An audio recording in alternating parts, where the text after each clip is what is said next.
Bonjour à tous et bienvenue dans cette nouvelle vidéo. Alors aujourd'hui, je vais terminer ma série de vidéos sur la mécanique.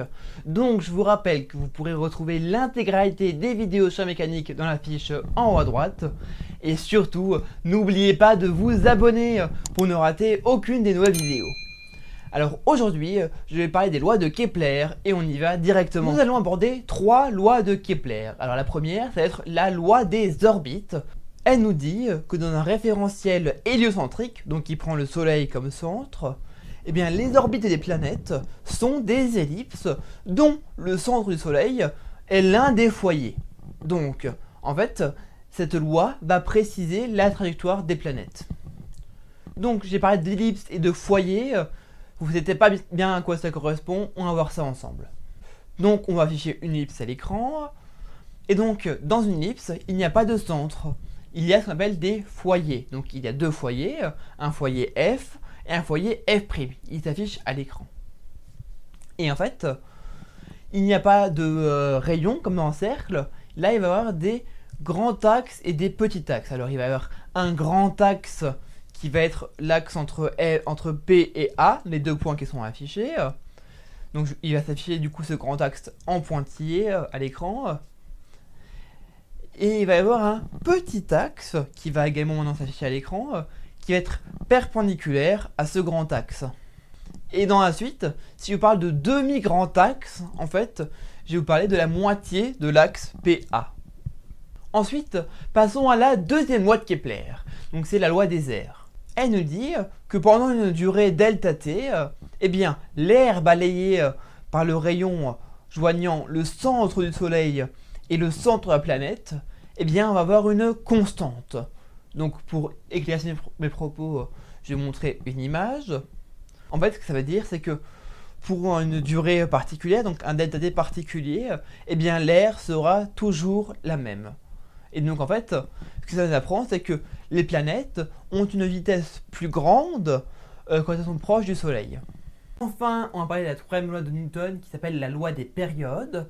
Donc elle nous dit que pour toutes les planètes du système solaire, eh bien on va avoir le rapport, donc t au carré avec t qui est la période de révolution, divisé par la longueur du demi-grand axe au cube, qui va être égal du coup à une constante qu'on va appeler ks.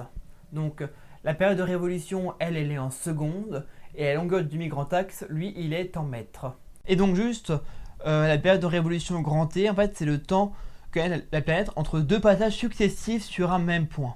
Et donc en fait cette formule, donc cette constante, eh bien elle va pouvoir se démontrer.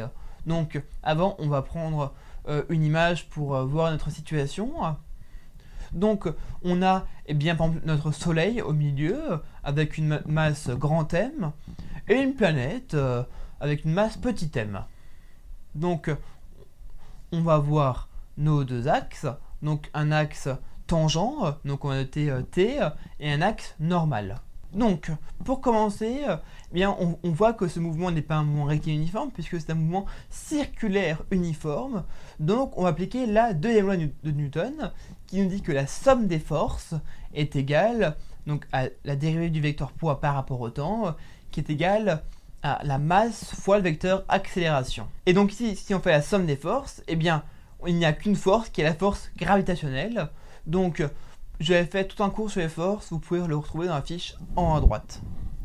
Et donc, la force gravitationnelle, on le rappelle, elle est égale à G fois la masse du Soleil fois la masse de la planète divisé par le rayon au carré. Ensuite, on va chercher à quoi correspond l'accélération. Eh bien, sur l'axe normal, elle va être égale à la vitesse au carré divisée par le rayon. Donc, la somme des forces, on dit qu'on a comme unique force la force du Soleil sur la planète. Donc du coup, eh bien, on a dit que c'était égal à la masse fois le vecteur accélération. Donc on va voir G petit m fois grand M divisé par R carré, qui est égal à la masse fois l'accélération. Mais l'accélération, on vient de voir que c'est V carré sur R. Et donc on va obtenir que G fois petit m fois grand M divisé par R au carré est égal à M fois la vitesse au carré divisé par le rayon. Donc là, on peut simplifier plusieurs choses. On peut simplifier par petit m et par r, d'où le fait que V carré égale Gm divisé par R. Et donc, la vitesse, elle sera égale à la racine de Gm divisé par R. Enfin, la dernière chose qu'il va nous falloir pour finir notre démonstration, c'est la vitesse angulaire qu'on note oméga, qui est en radians par mètre par seconde. Et cette vitesse angulaire, elle est égale à 2pi sur t, t qui est toujours notre période de révolution. Et en fait, par définition, la vitesse elle va être égale à vitesse angulaire fois le rayon. Donc, on remplace d par ce qu'on vient de trouver avant, et on obtient la vitesse angulaire au carré fois le rayon au carré est égale à g fois grand M sur R. Et donc, la vitesse angulaire au carré est égale à grand G fois grand M divisé par R au cube. Mais on avait vu avant que la vitesse angulaire est égale à 2pi sur t. Donc, la vitesse angulaire au carré, elle va aussi être égale à 4pi sur t carré. Conclusion, t carré sur R au cube est égal à 4pi gm. D'où le fait que notre constante elle soit égale à 4pi sur gm. Et juste finir par vous dire que pour cette démonstration, on est dans un cas particulier où ici nous étions dans un cercle, donc on a utilisé un rayon, mais en règle générale, il faudra utiliser la longueur du demi-grand axe. Et bien voilà, c'est la fin de cette vidéo. Je vous remercie grandement de l'avoir suivi. Si vous l'avez aimé, n'hésitez pas à mettre un like et à la partager autour de vous.